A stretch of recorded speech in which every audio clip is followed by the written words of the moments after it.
So before a ball had been kicked this season, I went ahead and predicted how I saw the championship table finishing this season. In today's video, we're going to be revisiting those predictions and seeing just how right, or in most cases, just how wrong I actually was with some of these shouts. I want to get you guys involved in the comments down below though. What for you was your best and worst prediction of the season? Because trust me, I've had a few clangers this year. Without any further ado though, let's hop into my predictions. So as to be expected, I, like most people, had Derby finishing rock bottom this season, and in the end they actually went one better than that, finishing 23rd, but they were one of the relegated three. This season was always going to be a massive uphill battle for Derby, and to be fair, I think they've made it a lot more competitive than the vast majority of us thought they'd actually go ahead and do. Had it not been for that minus 21 point deduction, Derby would have comfortably survived this season, which is quite the achievement given what Rooney was really working with at the start of the season, the real bare bones of a squad, how he's brought through a lot of their youngsters this season. So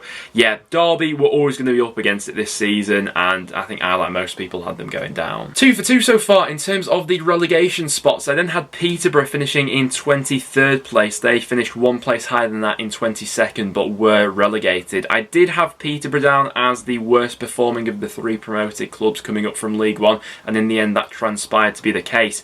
Peterborough, a little bit different than what I expected this season. I did expect them to score a few more goals than they actually did. They averaged less than a goal per game this season. Obviously on the last day we got quite the flurry as they put 5 past Blackpool, but really defensively they've been absolutely all over the place this season. They've had the worst defensive record alongside Reading, conceding 87 goals this season, and at the start of the season I think that's where most people saw Peterborough going wrong. Oh, this next prediction though, I just have to hold my hands up and apologise, because I had Huddersfield 22nd. I was 19 places out with this prediction, which is absolutely shambolic. By far and away my worst prediction of the season, because they've gone on to finish 3rd in the championship. To be fair to myself, a hell of a lot of people had Huddersfield in and amongst this region of the table, and a lot of the other prediction videos that I've revisited since at the start of the season also had Huddersfield going down, and they have been the total wildcard of this season,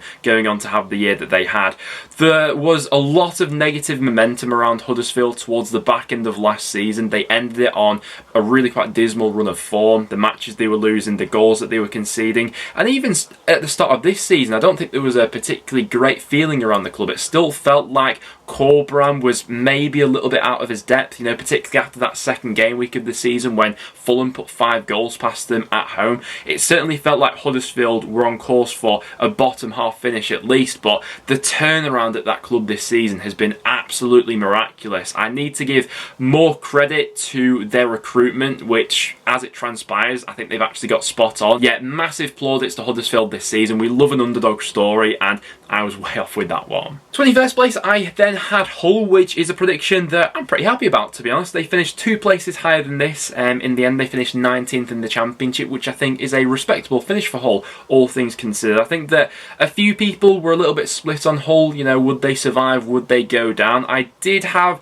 a feeling that they just about have enough to get over the line, and in the end, I think that's probably been the case. I think that if you get a prediction that you're 2 or 3 places within, I put that down as a good prediction, so I'm fairly happy with that one for Hull. Yeah, Blackburn I've had a little bit of a nightmare on as well, because I had them down for a 20th placed finish. In the end they finished 12 places higher than this, in 8th in the end. Blackburn have been such a topsy-turvy club this season though, because first half of the season they were averaging, you know, over 2 points per game. They were playing like a side that were going to be competing for automatic promotion, and in the second half of the season, if we just take their results from January 1st onwards, they'd be 19th in the championship. So in some instances, for how they've played in the second half of the season, I was right with Blackburn, but I for one did not see that start to the season that they had whatsoever. The form of Ben Barrett and Diaz, how Mowbray's got the best out of some of those players, and actually some of the youngsters that have continued to come through as well.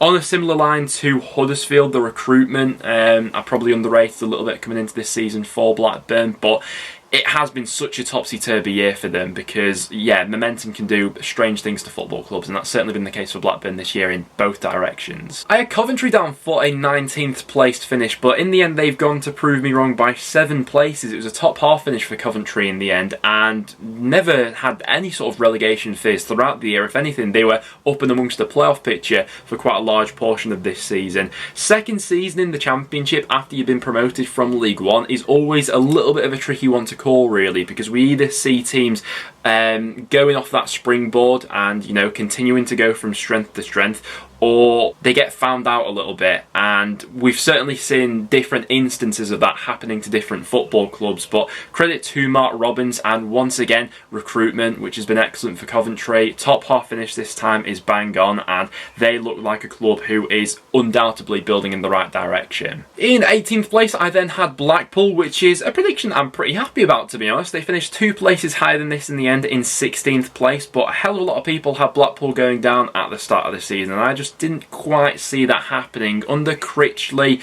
the way they played in League One especially seemed most transferable to the Championship compared to Hull and Peterborough per se, and I think that in the end that's probably turned out that way. Once again, we're talking about recruitment. I think that Blackpool have done a really good job with that, picking up some real hidden gems for quite low fees. Critchley's managed to get the best out of them as well, and a 16th place finish in your first season back in the Championship is certainly nothing to be sniffed at. Now, this next prediction I'm more than happy to be proven wrong by, because I had North End finishing in 17th place. In the end, we finished 4 places higher than this, in 13th, but a lot has changed at Preston from the start of the season up to the point where we are now. You know, recruitment was a thing I thought we got massively wrong over the summer. We decided to give the job to Frankie McAvoy, which in hindsight was totally the wrong decision. The football was negative at the start of the season, and if anything, we could have finished lower than this under Frankie with the way we were going. Ryan Lowe comes in for the second half of the season though, and we have been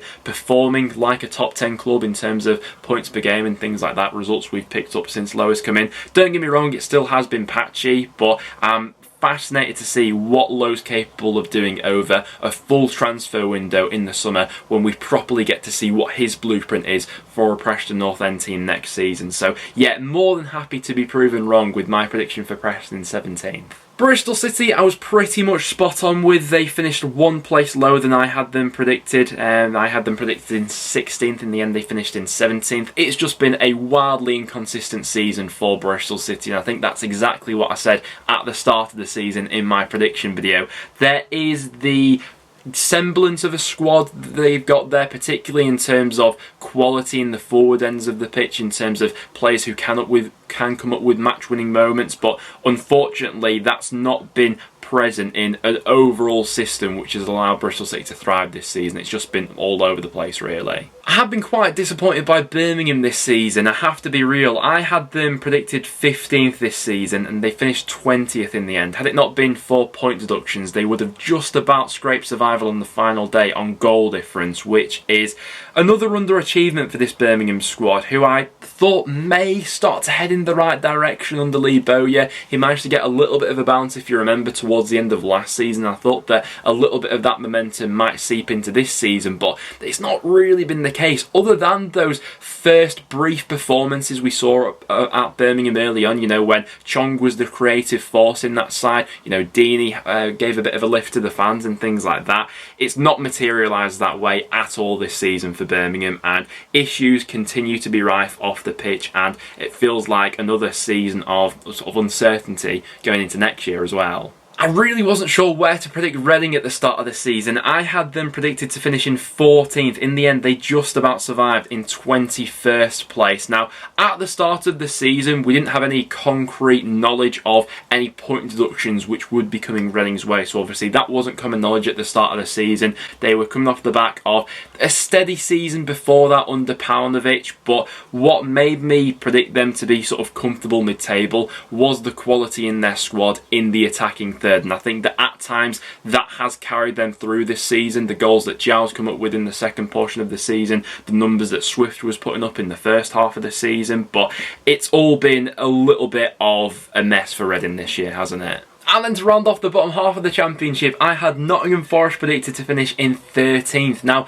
I'm not that mad at this prediction, to be honest. Obviously, they've gone on to finish in the playoffs 9 places higher than I had them predicted. But at the start of the season, we were predicting a Nottingham Forest side who were just coming off the back of, I think, a 17th placed finish the season before, managed by Sheff Utd. It was a side that looked to be ageing and was in need of a little bit of a refresh. I thought they'd be better this season, but we had no knowledge of Steve Cooper coming in and having the miraculous run of form that he's gone on to have with this Forest side this season. They've been a joy to watch at times, and in some scenarios have been the story of the season, really, considering where Cooper picked them up from and to where he's got them now, in with a shot of promotion through the playoffs. And the fact that we were talking about automatic promotion for Nottingham Forest as a possibility with 2 game weeks to go of the Championship season was absolutely ludicrous. So yeah, it's been some season for Forest, but I don't think the signs were there to go ahead and predict that at the start of the season when they were managed by Houghton, the squad they seemed to have at the time, and the deals they did since that video came out.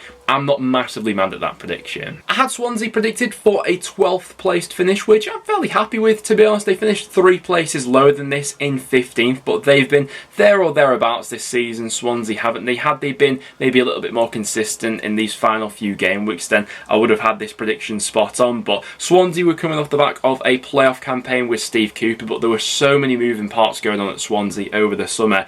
Big names departing, the manager leaving, a manager like Russell Martin coming in, and the sort of brand of football that he'll look to integrate, and some of the deals which they were getting done as well. I do feel that this Swansea side will be one under Martin that continues to grow and get better going into next season, but 12th place I had them. In the end, they finished 15th. I'm fairly happy with that prediction. Now, Barnsley really were the wild card in terms of Championship predictions this time around, and people had Barnsley predicted to finish absolutely all over the shop. Credit to some of you guys, because some people did have Barnsley going down at the start of the season, but the vast majority of people, and the comments that I've looked back on, because trust me, I have been checking the comments, had Barnsley to finish anywhere from sort of 10th to 16th. That was the sort of buffer zone where the vast majority of people had Barnsley predicted before a ball had been kicked. We had no idea what this Barnsley squad was going to be like this season. They were coming off the season of their lives prior to this, finishing 5th under Ishmael, but similar to Swansea, so many moving parts in terms of a new manager coming in who wasn't familiar to the league, a pattern that we've seen with Barnsley work and not work in the past before, so that was really a 50-50 gamble of whether that would pay off or not. In the end, they've been probably one of the worst sides we've ever seen at this level, particularly in the first half of the season where they couldn't buy a win for love nor money. Rock bottom of the table in the end. I was 13 places off on Barnsley, but similar to Huddersfield, they'll have cut a lot of people out this season. Into my top 10, in 10th place, I had Luton Town, which is a prediction which I'm fairly happy with. They've gone on to prove me wrong even more this season by claiming a top 6 spot, which is absolutely unbelievable. And in many ways to, you know, Forest and Huddersfield this season, Luton have undoubtedly been another one of the stories of this season. To be fair, I think that a lot of people were quite positive on Luton's chances at the start of the season. A lot of us liked the general recruitment they were doing, the way they were sort of building towards this new squad under Nathan Jones, and a lot of positivity going around Luton at the start of the season, but not to the extent that I had them down as a top 6 place inside. So yeah, credit to Nathan Jones, because they've gone one step further than I thought they were capable of this season, if I'm honest. Cardiff have fallen well short of my estimations this season. I had them down for a 9th placed finish, finishing 9 places lower, all the way down in 18th in the end. And at the start, in the first portion of the season, there was the real fear that Cardiff could have been relegated this season, which is, yeah, really bizarre from where I had them at the start of the season. They were coming off the back of an 8th placed finish last season under Mick McCarthy, where they finished the season fairly well.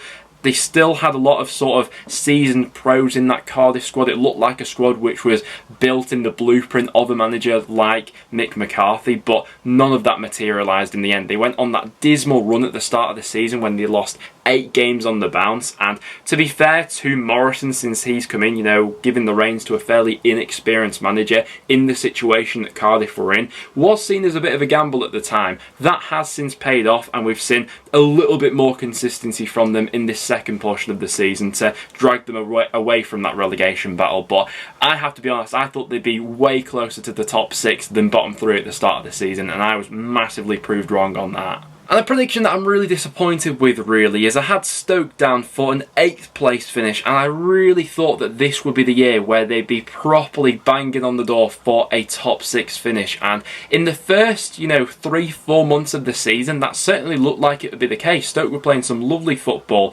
Varancic, had just come into that side. He was the sort of creative force in the league, really, with key passes.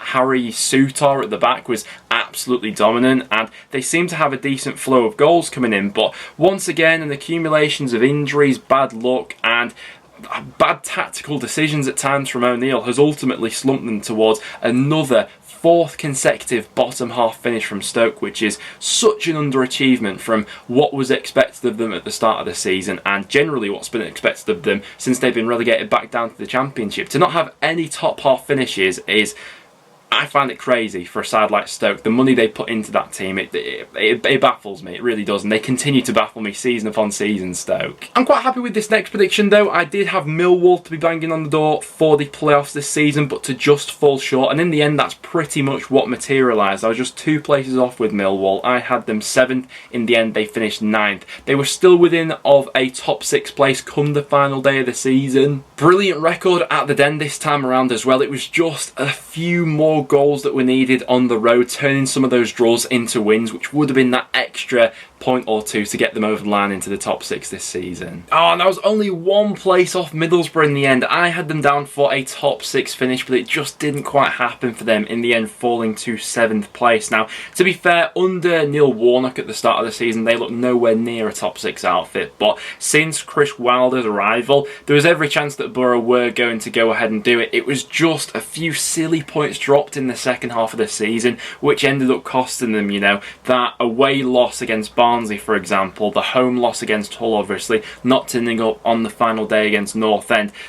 Small instances like that have ultimately just left them a little bit short, as well as that poor start to the season under Warnock as well. There's no doubt, though, a full season, a full summer transfer window under Chris Wilder, I think that Borough have every chance of going ahead and sneaking in there next season. My overall take on this season for Middlesbrough, under Wilder especially, is no doubt that's a team that is capable of mixing it with the top 6, and I would expect them to be there or thereabouts again next season. And a bit of a sad prediction next up, really, because I had QPR in 5th place, by far and away the most backed dark horse at the start of the season was QPR. If we remember the end of last season, they ended it with such momentum under Warburton.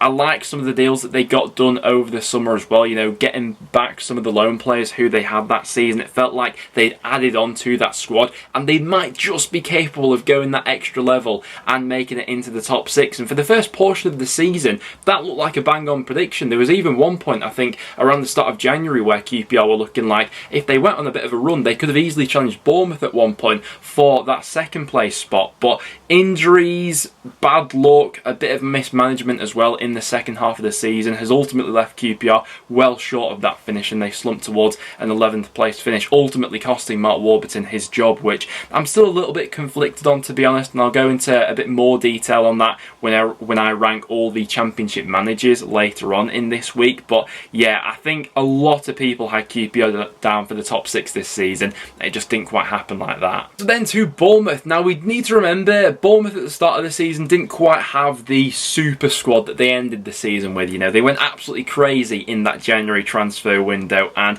Bournemouth were expected to do well at the start of the season, but there were still a few question marks over them. Begovic had left, Danjuma had left, who was their best player from the season before. Scott Parker was coming in as well, who I still had a few sort of reservations over, but fair play to Bournemouth. In the end, they were able to get over the line. Maybe not as convincing as we maybe thought would be the case after the January window that they went ahead and had, but that squad was always going to be up and amongst the top of the Championship, wasn't it? And that unbeaten run at the start of the season properly established themselves as, you know, an automatic outfit this season.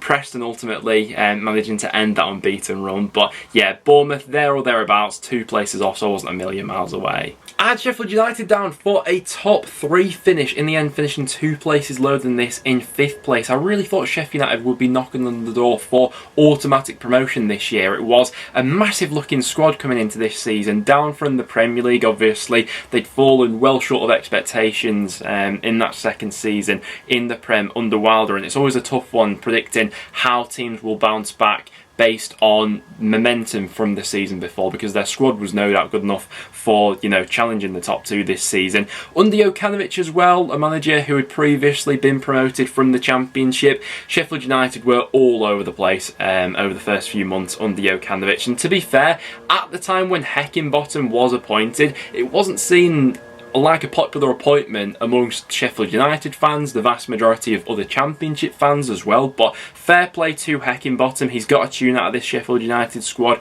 in the second half of the season, and they are now going into a really interesting playoff semi-final against Forest. And West Brom have undoubtedly caught a lot of people out this season. I had them down for a 2nd place finish, and in the end 8 places lower than that, in 10th in the end. Now, to be fair, West Brom were up and amongst the automatic picture for pretty much half of the season. On game week 22, so pretty much halfway through the season, they were 3rd in the Championship.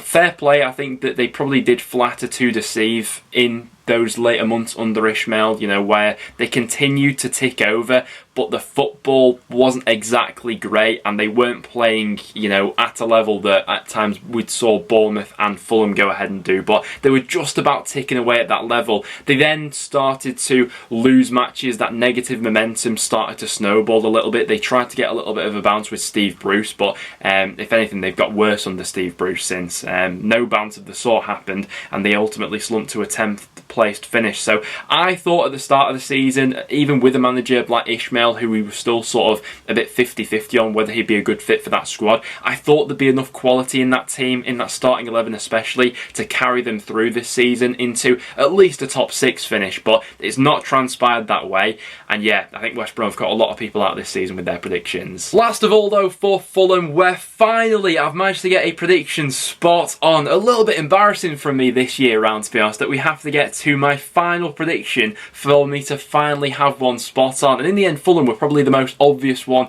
of the season as well. By far and away the most backed team this season. Having a striker like Mitrovic, a manager as good as Marco Silva, and the squad Fulham had this season, it all looked like it was going to culminate in promotion, and ultimately that's been the case for them this season. They've been absolutely flawless. I know they only finished 2 points ahead of Bournemouth in the end, but for the vast majority of the season, Fulham have been clear of the chasing pack, really. And if it wasn't for, you know, these final few months where they have eased off the pedal a little bit, I think it could have been a different story. I think this Fulham squad's was more than capable of, you know, accumulating over 100 points this season. I really do. The goals they've scored, some of the football we've seen them play over the year, Mitrovic hitting 40 plus, everything looks set up for Fulham to walk the league this season, and that's pretty much been the way it's gone. But there we have it, guys. Those were my predictions from the start of the season. I've definitely had some clangers in there. My worst shout being Huddersfield to get relegated, and Barnsley for a top half finish, both those being absolutely awful, but a couple of others which weren't all too far away. But